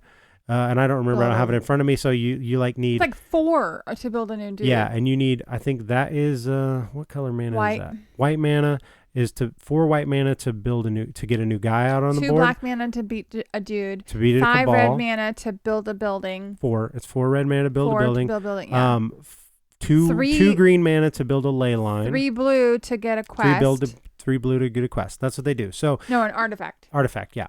And you're wanting to lay out your ley lines because they allow you to collect mana from any spot connected by your ley lines. So you're just adding these roads in between the spots, and then you can start drawing mana of different types. Seriously, from farther away. the whole entire game is based on the cards that you flipped at the end of the round. So you take your turns, you move your turn, you get your mana. Okay, what's next? You flip a what card. mana is coming? Because What's if the the right mana mana that's doesn't come coming? out, then you can't do so anything. if you're on the mana that's coming, yay for you, or whatever. Or, you only get 1 turn, or, getting 4 white mana to get a new dude out can take up to 4 turns, and that's the other crazy thing about this game. In a 3-player game, there's only 10 rounds. Guess what? 1 round literally lasts 2 minutes. Yeah. Tops. Your action is basically, because you start with 1 guy, so you can move once, you can collect mana from 1 spot, all the mana that's on there, but I mean, it takes no time. Legit, the game can be over in 20 minutes. And then if that's all the first few rounds of the game, you have nothing to do. So it's just super fast. You're not doing anything. You're just gathering. And so the first 4 or 5 rounds go by and nothing happens. Nobody You're builds already anything. halfway done. You can't do anything, and the game's halfway over. Here's the thing. I think the design is weird, but it's weirdly fun also because it's so easy. It's so easy that and random. You have to play 2 games in a row. Like we've never got this game out and not played 2 in a row because it's so fast. We were at Vaughn's house. We're having a few drinks, eating some chicken cordon bleu at Vaughn's, and we played it. And Vaughn was like, "Hell yeah, that was ridiculously easy. Let's play it again." And he lost by like 40 some points. Oh yeah, he points. got his ass stomped, but he loved it. Yeah, and so here's the thing about this game. I hesitate to say it's not a good game. It is definitely a very flawed design, because what can happen in this game is you can have nothing but white mana come out for most of the game because you only have that Our many. first game, we only had black mana. Yeah. That was it. The problem is they only need to have a balanced number of cards that get flipped that put things out, and then just shuffle that order, because the problem is there's a big giant stack of these randomized locations and manas, and so you could just get all of one color the whole game, and then therefore nobody can build buildings, nobody can defeat Cabal, or vice versa, where everybody's got 1 million black mana, but no Cabal tokens ever come out, so you can't do anything with it. And there are some artifacts that are very highly overpowered. The game is all about artifacts. If you don't get artifacts, fuck, you ain't got a chance of winning. No. So the game's all about artifacts, which means you need to get blue mana. And if blue mana comes out one time or twice, and one person gets it, they get the powerful artifact. Everybody else is fucked. Nobody else does. Nobody else gets anything. And then that person is completely overpowered. I mean, here's what it needs. And unless I didn't read this in the rule book, which I read the rules several times, because I'm like, we cannot be playing this right. Like, it's too fast. B, it's too streaky. And there's too much randomness. So unless there was, which there isn't, pretty sure. Well, please God, if there is, somebody tell me and correct me so we can play this game right. Because I actually like the game, but it's crazy weird. But unless there was a 3-to-1 exchange rate on mana, that would solve a lot of things. If you could use 3 as any one. But even with that, if you don't have any bad guys or any artifacts coming out just because of the luck of the card, the game is pointless. Well, but then you could use a wild, an exchange rate in order to build your stuff to get more points, because you're building your pieces to get points. But still, that's still 2 of the 5 artifacts. If you don't have any bad guys or any artifacts, then those blue and those black ones are nothing. That's what I'm saying. If there was an exchange rate where I could take all the blue ones that I have that aren't doing me anything because they're not out, and I could exchange those for red ones, then I could build my mana list, which would then get me points throughout the game. I totally get that. But without those cards, then they don't have the artifacts coming out. They don't have the bad guys coming out. So even with an exchange rate, we're still not going to get bad guys. No, we're not going to score points that way, but at least we'd have a way to do something. All you're going to get is a whole bunch of ley lines or whatever they're called and buildings. Yeah, but which score you points, though. I mean, at least you'd be doing something. You'd be making progress. Like the last game, we didn't have any bad guys. I think one bad guy came out. And what happened is the whole entire game of the last game is we played 8 rounds. I had no points, nothing. And in the last 2 rounds, I got 2 artifacts and zoomed up around, and you still ended up winning by like 10 points. But I went from no points to like 50 some points. Yeah. In 2 turns. In 2 turns. I mean, that is crazy. Yeah. So in that last game, I think I scored 56. You scored 64 or 66, and Vaughn scored 4 points. Yeah. There was 62 points difference between the last place player. And he was doing as much as he could do. Yeah, There wasn't anything he could have done differently. There just wasn't anything for him to do. So it's this crazily imbalanced game. If you don't get those white tokens to get another guy out, you only get one guy. So you only get to move 1 space. That's it. But the crazy thing about it is that person who scored 4 points was like, yeah, that was fun. I mean, he's like, I was just waiting for something. We were drinking. Yeah, but it was just kind of, it's so fast. It's over so quickly that even if you have a terrible game like that, you're like, well, I mean, I was, I was one good card turn away from getting something good, just like I was. Like, you could see how it can just all bloom in an instant. But it's the most unbalanced modern board game I've ever played. But somehow it manages to sort of be fun. Still fun. Which is weird. It doesn't even make sense. I think it's a good drinking game. Yeah, it's a beer and pretzels game. It really is. That kind of game, and it's nothing more. It doesn't take any brains. But it could be fixed. Fun. That's the thing. Like, the design could be fixed with some, with just, because there's a good mechanics behind it. It's just that randomization of the cards and what comes out. All you'd have to do is put an equal number of mana that comes out and randomize the tokens, but be sure that at least some tokens are coming, because some of those cards flip and it's mana but no tokens at all. Well, that's just a waste of everybody's time. You know what I mean? That deck is too big. It needs to be balanced, and then randomize the order in which they're going to come out. But eventually you're going to get the stuff. Within the time frame of the game, the stuff needs to come out, or what are you going to do? So I don't know. Either the game needs to be longer so you can have time to build more. I feel like we're it's missing just over something immediately. in the rounds. Like, it's so, like, it literally 10 10 seconds. 10 But seconds. your round is 10 seconds. You're done. Next your round is do 10 your seconds. movement and gather your mana and do as much as you can do, which early on in the game is nothing. No. You can't do anything because you don't have anything. The first half of the game is literally over in 2 minutes. Yeah, it's really, really weird. So unless we're just playing it completely wrong, which believe me, I thought that. Your Twitter's going to blow the fuck up and like, you dumbasses, you're playing it all I hope wrong. so. I've heard nothing about this game. So I don't know if everybody just didn't even check it out or what. I've heard nothing good or bad about it. Here's another thing that's fucked up about it, which could easily be fixed, is the first player doesn't ever move, which is a giant advantage if you get to go first every time. And the way the game is designed, I read the rules, like I'm saying, multiple times because I thought we were doing it wrong. There's no first player token. It doesn't rotate. The first person who starts first, which is the youngest player, says in the rule book, then goes first the entire game, which means that they're always going to have first pick of everything that's out. Yep. So all that's such an easy fix. You just throw a first player token out there and that moves every turn. And so a different person it won't be even in the weird number of rounds that the game is in, but still it's better than, getting it one extra time or something. The person with the less points gets to go first every round. Something like that. Yeah, you could do that easily. That's an easy way to just tweak it a little bit. Holy shit. It's already been 1 hour and 35 minutes. Yeah, I don't think we're going to do much except for talk games this episode. Wow. So that was that. Let's move on to our last two. Let's talk them over. Because these are good. These are actually really good. We're getting into some good ones at the end. These are games that we would not have played had we recorded whenever we were playing. True story. So we ended up playing a game from a company called Zoc, which is a German company.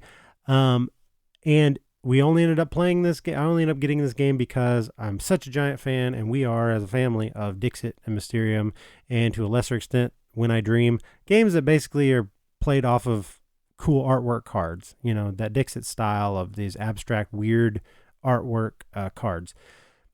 That's Lily's favorite thing to do. It is. It's me and you both like it.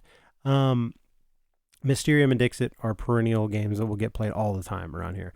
When I Dream is a little less successful. Yeah. It's more of a party game, Yeah. there's a memory aspect to it, which is hard with little kids. They don't remember anything. Hard So when you're drinking. she still liked it. We enjoyed When I She Dream. being Lily, yeah. Lily enjoyed it. We played it with friends too at parties, and it's an enjoyable game, but not the best use of that cool artwork as the other ones, because it's more of a fast twitch type game. Dreams, hey, I read these rules, and this game sat on my shelf for months and months and months because I got it because it was that type of game. It was deduction and all this, and then I read the rules and I'm like, this can't work.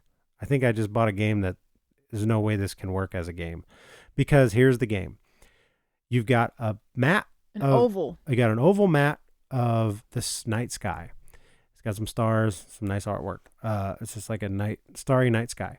Then you've got this giant deck of beautiful artwork, abstract artwork cards. Also in ovals. And on the printed, the layout of the cards are in ovals that match that night sky board, right? So the artwork fits within this oval, like the board. You have to see it all laid out in order for it to make sense. And it's set up. The rules are almost identical to a game called A Fake Artist Goes to New York. If you ever played that game, it's basically, that's the Pictionary version of this, where everybody gets, like in that game, everybody gets a word dealt to them except for one person, and that person has to pretend like they know what everybody else is trying to draw, but they don't. And that's how so this game is. Everyone is trying to figure out who doesn't know what's happening and point them out. This game's the same way, only you're building a constellation in this night sky area using only 3 little jewels per person. Yeah. So you have a little white jewel, a little gray jewel, and a big silver jewel, right? And everybody has those 3, and that's it. And I'm like, how can you ever determine what's happening? But here's how. Because everybody but one person at the table knows what card. So you deal out 4 cards. Here's how it works, dude. And they're numbered. Regardless of the number of players, you deal out 4 of these artwork cards, right? And you put them oriented the same way as the oval on the board, right? And then you got 1, 2, 3, 4 numbers on them, correct? Then you have this stack of 1, 2, 3, 4 numbers. So you've got discs equal to the number of players. Only one of those discs in each one of those stacks, 1 disc in the 1 stack, 1 disc in the 2 stack, 1 disc in the 3, and 1 disc in the 4, doesn't have a number on it at all. So in a 6-player game, you would play with 5 number 1s in the 1 pile and 1 with this moon token, right? Same thing in every one. And then so how it works is everybody closes their eyes except one person. They don't look at those stacks, but then they rearrange them face down, and then everybody else opens their eyes, and that person closes their eyes, and they all rearrange them however they want. Nobody's looking at the numbers. They're doing it face down. Then they open their eyes up. By that point, they're satisfactorily mixed up. Nobody knows which one is which. The first player picks one of those stacks, deals them out face down. Everybody then looks at their token. So what you're going to have is a number corresponding to a number of one of those cards, or the moon token, which means you're the guy who doesn't know what the fuck's going on. Then, starting with the first player, you lay down one of your stars in the constellation. And what you're trying to do is, if you have a number, you're looking at the card, and from your perspective. Yeah, from your perspective, and you're looking at it based on the perspective, the oval of the night sky, and you're trying to make this kind of constellation to represent whatever's on this thing. So, like, say one is like one that was a horse. It was like a donkey, horse head, and it's a dude riding on a donkey, right? So somebody put out their little black, one of them black jewel. Yeah, put out the black one because the donkey has black eyes. So I knew which one it was, so I stuck out a black one, and then Lee knew what it was, so she stuck out another black one right next to it. So the eyeballs, and I'm like, oh, Lee knows what's up. Then Lily goes and puts it one of hers, like her silver one, right down by where the nose was, and I'm like, damn, she knows what's going on too. So what happens is you trick yourself into thinking that everybody knows what's going on, or somebody goes to try to represent a different part of the picture way off the mark from what everybody else is doing. Which is what I was doing, which was horrible. And you have to pay attention to the like the spatial aspect of it, because if you don't put, like, say you're trying to represent, like, there's a star in the picture. Some of the pictures literally have stars. So you could take your little silver one and, like, put it up as a star if there's, like, a really bright star in the picture. But if you don't put it in the right place on the night sky and somebody's looking at that picture, they're going, well, that's not that star, because that's way, like, that's 4 inches below where it's at on there. There was this one that had these two wolves on the very edge of the picture on the opposite side of the main picture, and all you could see were their two red eyes. So there was 4 red eyes, right?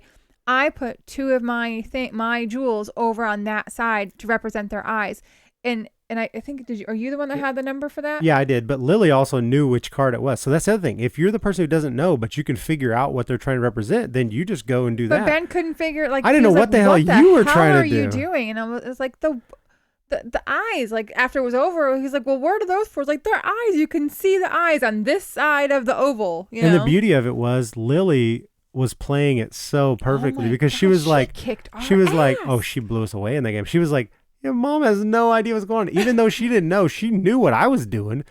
Both of us were making fun of her, and she knew what card she was looking at. And we're like, she don't have any idea what's going on here, does she? We're laughing at her. And she's like, I know the damn number at the end of the thing. You know, we're like, oh, well, we couldn't tell because I don't know what that was supposed to be. Yeah. But the thing is, yeah, you can't be specific because you're just using these jewels of different sizes and colors. It was a lot of fun. But it works surprisingly well. And I mean, I think that will get played 100 times before When I Dream ever gets played again. Like, that's a fun version of these kind of games. Our ass. And it's a little bit more, because we've become, with Dixit, for us, has become more of like a pastime. We know each other so well that we can pretty much guess every time whose card's whose.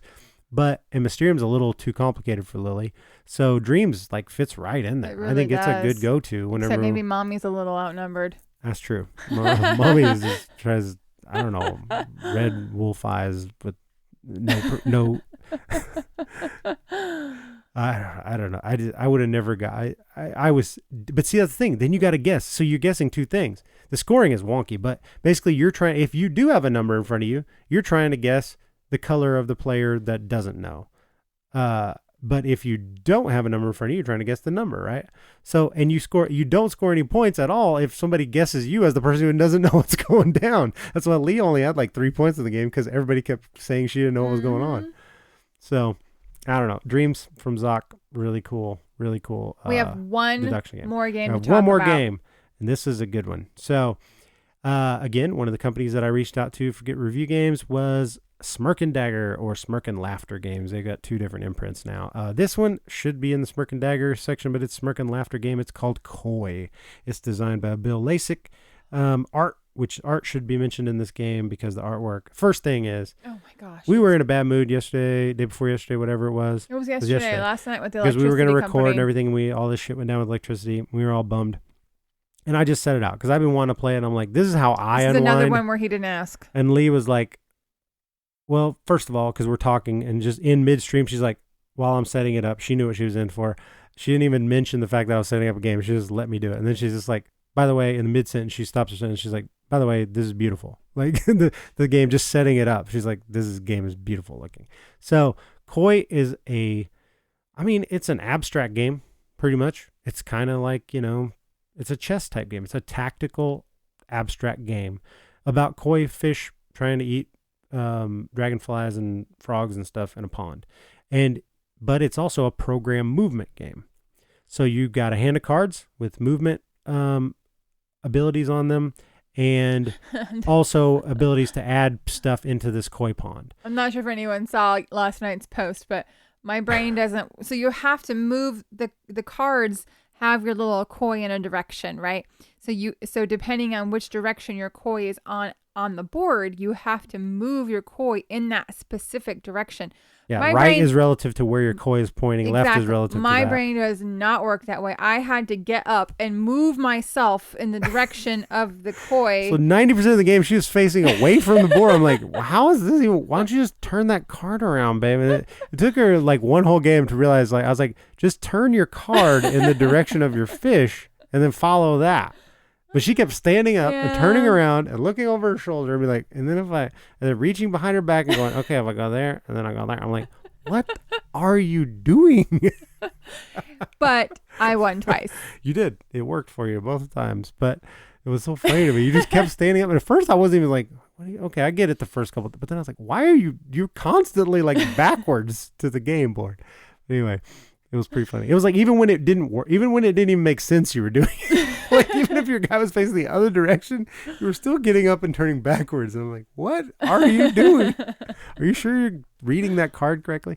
So, I can't go over all the rules because it actually has got an intricate little set of rule system because everything works off of each other. But basically, your basic things are you're playing movement cards, and they go anywhere from like 2 movement to 5 movement on a card. Some are optional, some are mandatory. You're turning right, turning left, and you're always turning in this one of the 5 sides of a hex grid. And you're trying to move around. All you're trying to do is cross paths with a dragonfly and eat it for 3 points. Also, you can play cards that put frogs out, and anywhere a frog gets put out, he eats all the adjacent dragonflies to him. Also, you can put out a card that you play Cherry Blossom, which Cherry Blossom drops into the water. Wherever you put it, it creates a ripple and pushes all frogs and dragonflies and koi fish one spot away from it, which can make a chain reaction happen and can push stuff into you, which you eat them, or create a chain reaction where fish hit other fish and get bumped around. So there's rules for how all that stuff interacts, and it's pretty simple. Once you see it happen once, you remember it. But I think it's it's really beautiful looking, first of all. It was absolutely gorgeous. So the artwork by Christy Freeman is beautiful. And there's actually little frog token, like little frog all the miniatures. Meeples. So there's frog meeples, there's dragonfly meeples, there's your koi meeples are awesome because they're screen printed different colors and designs. So even if you're colorblind, so there's a white one, a black one, an orange one, and a red one. But they also have screen printed designs on their backs, so they look really cool. If I had any complaint on that, it's like the kois are because they look cool, they're kind of curved, which makes it a little tough because it's very important which direction that your koi is facing. And the fact that they're curved like that, they look really cool. And they're hexagon. Then the hex is, and they have to be facing spots. a certain, whatever way you're facing is the way that you got to read your movement. You have to get up and move and look at it backwards. The fact that they're curved kind of makes it hard to remember. Like when you end your movement, like I got to stick his head directly on this in the part middle of the hex. That hex, yeah. That way I know exactly where it's at because he could look like he's pointing to the one next to it or whatever. That's kind of weird, but it's not that hard once you figure it out. Lay down lily pads and move everything out. You can put cherry down blossoms rocks that block people's movement. And some cards allow you to jump over things. And it's a lot of that where there's a lot of moments that make you feel smart where you play these cards in the right order and you can, you eat multiple, like in the last game to tie it up and then end up winning the tiebreaker. You ate 3 dragonflies in one turn. That was the most we had done. And you had to do that in order to win. If you didn't do that, if you didn't make those cards in your hand work to eat 3 dragonflies, you were going to lose. And you figured it out in an order in which to play them and where it worked. By standing up and looking at it backwards. By that time, you weren't doing that anymore. I just Okay. want to be clear. All right. You had decided to turn your card around. But yeah, I really liked it. I think that's a game me and you will play. I don't know how it'll work with more than 2 people, but it works great with 2 people. It sure does. It could get really chaotic, I think, with multiple players. Yeah. If you get more than 2, That board would get full so it would fast. get full, and it'd be people get bumping around. You know, wouldn't people be get able to bumped all over. move with all the rocks. Yep, it could be very interesting. But so Koi by Smirk and Dagger Games, really cool. I held off on it for a long time because I thought the artwork looked really cool, but I wasn't sure about the gameplay itself. I'm really glad we tried it. A lot of times that kind of tactical movement game is not something Lee likes, like TAC or something that I really like, these abstract games. If it's just wood pieces on a board, if it looks anything like chess, Lee's out. Yeah, true story. This game plays like chess, but it looks beautiful, so it tricks you into playing that thing. But it has that program movement card play, which is a lot different. So we'll definitely be playing that more, and I look forward to trying some more games from Smirk and Dagger. So that is literally it. We for all the cannot games talk we've been about playing. anything else. We All are right. at 2 hours almost. Yeah, we were gonna do a big entertainment section and stuff, but I think we'll hold off on that. So we're just gonna end this episode. We are at an hour 49. We talked Before nothing but editing. games and shitload of non sequiturs, and we branched off into a million different tributaries in this episode. So you should have your fill of us by now. So Yeah. we're not even gonna do Meeple Madness Music Minute. No. Even though, by the way, I have a song and You do. it's not from the 60s or a musical. Save it for next Okay. time, because we are going to try to get an interview with Mallory and Ryan Lockett. We're going to talk some Euphoria expansion, Ignorance is Bliss next episode. Oh, wait, before we stop, I wanted to explain also, we had mentioned on our last episode that we yeah. were going to do drunk gaming, that plan was supposed to take place in the same night that we went to the Branson Board Game Cafe, where Lily ended it because she called us and she was sick. So the drunk gaming has also been paused because of sickness in our family. And so I apologize. We are still planning on doing that, but it probably won't even be on the next episode because of all of our trips and stuff. So I'll be looking we will do for it that eventually. for maybe the I'm even episode thinking after about next. trying to do it making a video. That's a of it, horrible but idea. Anyway, so You did not discuss that with me drunk before you gaming said that. history will come sometime in the future. So Anyway. so our IRL next time will be full Oh, no. because we will have gone to Star Wars Celebration. Lee will have gone to Florida and her mom's wedding. Oh wait, what's going on? Where? Oh, somebody's walking up here. Oh, no. Oh, he's walking up. Here he comes. And Maurice, what's wrong, buddy? Stage fright? That's not it. I have the ability to edit it in. You know that, right? Oh, yeah. Well, peek behind the curtain. I got a new phone. I don't have Maurice's fart on my I new looked out. I was phone. like, oh, wait. It's the new phone. You'll never hear this part. I'll edit it in. All right, that's it for us. So thanks for listening to the 31st episode of the Not Safe for Workplace podcast. Yep. We'll be back next episode with all kinds of fun stuff. So we'll talk to you then. Thank you, guys. Good night. Thanks for listening to the 31st episode of the Not Safe for Work Placement podcast. We'll see you next episode. We'll talk some such other things having to do with board games. Check us out at www.nsfwppodcast.com, on Facebook, NSFWP Podcast, and on Twitter at NSFWP Podcast. I am at Meeple of Madness on Twitter. We'll see you later.